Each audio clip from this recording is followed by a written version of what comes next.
Rafa dan Alia duduk bersama di bangku taman saat matahari sore menciptakan bayangan panjang. Wajah Rafa adalah topeng kebingungan. Alisnya berkerut karena berpikir. Dia menoleh ke Alia, mencari jawaban. Alia, kenapa semua orang jadi sibuk sebelum Lebaran?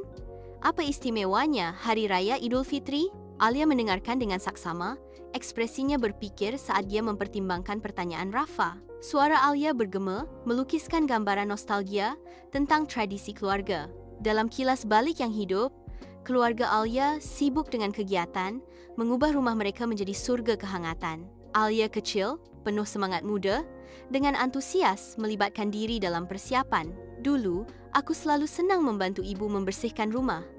Katanya, biar rumahnya bersih dan kita siap menyambut tamu. Setelah sebulan berpuasa, kita merayakan dengan Shalat Eid. Rasanya damai dan penuh syukur, adegan meleleh menjadi kilas balik, memperlihatkan keluarga Alia berjalan menuju sebuah masjid. Lautan wajah, dihiasi pakaian baru yang cerah, mengalir menuju masjid yang ramai. Keluarga Alia mendekati masjid, menyatu dengan kerumunan yang meriah. Rafa mendengarkan dengan penuh perhatian, mulai memahami makna Idul Fitri. Di taman bermain yang ceria, Alia dan Rafa duduk berdampingan di bangku, diselimuti oleh suara riang anak-anak yang sedang bermain. Rafa, Hari Raya Idul Fitri itu, hari besar umat Islam yang dirayakan setelah kita puasa sebulan penuh di bulan Ramadan. Rafa mendengarkan dengan saksama, matanya berbinar-binar dengan rasa ingin tahu saat dia menyerap setiap kata Alia. Taman bermain dipenuhi tawa dan gerakan, latar belakang yang jelas untuk percakapan tenang mereka. Matahari pagi memandikan pemandangan dengan cahaya lembut, menyoroti kepolosan dan keajaiban percakapan mereka. Bermandikan sinar matahari pagi, mata Rafa membelalak dengan keheranan polos saat dia menyerap setiap kata Alia. Alia menjawab dengan anggukan lembut dan senyum hangat. Kata-katanya melukiskan gambaran perayaan yang jelas. Jadi seperti hadiah setelah puasa kan? Tanya Rafa. Wajahnya berseri-seri karena tiba-tiba mengerti. Betul sekali. Tapi bukan hanya hadiah makanan, tahu? Idul Fitri juga disebut hari kemenangan, karena kita telah berhasil menahan lapar, haus, dan emosi selama Ramadan. Jelas Alia, suaranya penuh kebanggaan.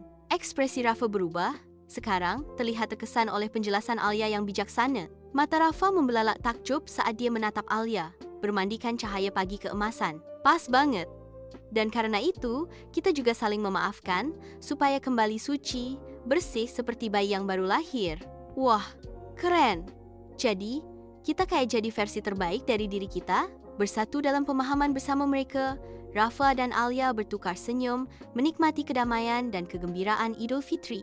Cahaya pagi menyinari rumah Rafa saat Mama bergerak dengan sigap untuk persiapan makanan khas Lebaran. Udara dipenuhi dengan aroma opor ayam yang semerbak. Rafa tertarik oleh aroma yang memikat, memperhatikan Mama dengan campuran rasa ingin tahu dan antisipasi. Mama, apa yang sedang kamu masak? Baunya enak sekali.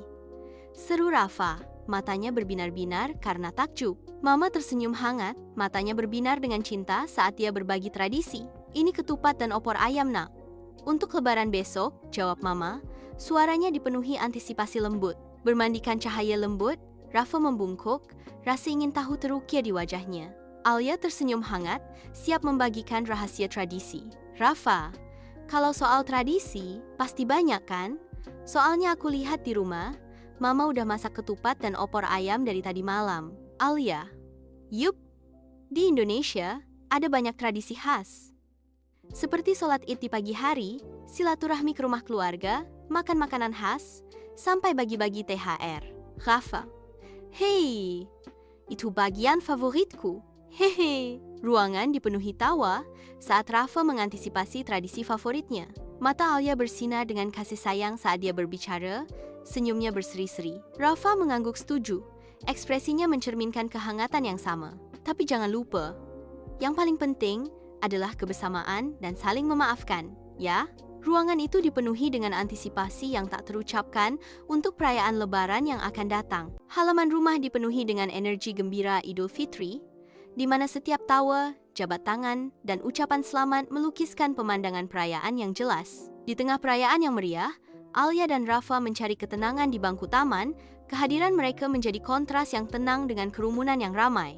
Ekspresi Rafa mencerminkan kebingungannya saat dia menyaksikan kerumunan yang ramai. dia berusaha memahami makna di balik perayaan tersebut. Udara dipenuhi dengan suara tawa dan sapaan gembira, menciptakan suasana persatuan dan kebahagiaan yang mendalam. Alia mengamati kebingungan Rafa. Ekspresinya melembut dengan pengertian dan empati.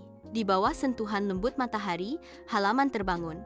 Angin sepoi-sepoi membisikkan rahasia melalui pepohonan. Rafa, dengan mata berbinar karena rasa ingin tahu masa muda, bertanya dengan lantang, "Apakah Idul Fitri hanya tentang makanan lezat dan pakaian baru?" Alia, "Betul sekali. Yang lebih penting adalah niat baik, kebersamaan, dan menjadi pribadi yang lebih baik setelah Ramadan." Alia, "Idul Fitri juga mengajarkan kita untuk peduli terhadap orang lain. Kita dianjurkan untuk berbagi, terutama dengan mereka yang membutuhkan." Udara pagi dipenuhi dengan janji Idul Fitri, terasa berat dengan pelajaran kasih sayang dan persatuan yang tak terucapkan. Rafa duduk sendirian, tenggelam dalam pikiran saat kata-kata Alia bergema di benaknya. Ekspresinya adalah topeng perenungan. Anak-anak kecil menerima sedekah dari orang dewasa. Wajah mereka berseri-seri dengan sukacita yang murni dan tidak tersentuh. Senyum lembut menyebar di wajah Rafa, sebuah pengakuan diam-diam atas kebenaran mendalam yang telah ia temukan. Rafa, Idul Fitri bukan hanya tentang baju baru, tapi tentang hati yang baru. Di bawah terik matahari, Rafa dan Alia berjalan-jalan melalui taman, dikelilingi oleh energi kehidupan yang bersemangat. Rasa ingin tahu, Rafa muncul ke permukaan, antusiasmenya memenuhi udara. Alia menjawab dengan senyum ramah, matanya memantulkan kebaikan. Taman itu terbangun dengan suara alam saat Rafa dan Alia melanjutkan jalan mereka. Hari yang cerah memancarkan rona keemasan, merangkul jalan-jalan santai Rafa dan Alia. Di jantung taman, Rafa dan Alia berbagi momen kebahagiaan sederhana. Di dalam rumah Alia, ruang tamu dihiasi dengan semangat Idul Fitri yang semarak, suasana meriah memenuhi setiap sudut. Rafa mendengarkan dengan saksama. Ekspresinya berpikir saat Alia berbagi tradisi dan makna mendalam Idul Fitri. Alia memberi isyarat hangat, matanya berbinar saat dia menjelaskan makna budaya liburan kepada Rafa. Ruangan itu dipenuhi dengan pengertian yang tak terucapkan, karena esensi tradisi menjembatani hati mereka. Dalam cahaya lembut senja, Rafa dan Alia berdiri berseri-seri dengan gembira, senyum mereka saling mencerminkan. "Selamat Hari Raya Idul Fitri, Minal Aidin wal Faizin, mohon maaf lahir dan batin." Udara dipenuhi dengan harapan ceria mereka, perayaan persatuan dan pengampunan yang semarak. Salam mereka bersamaan menggema semangat musim ini, sebuah pesan pembaharuan dan hubungan yang tulus.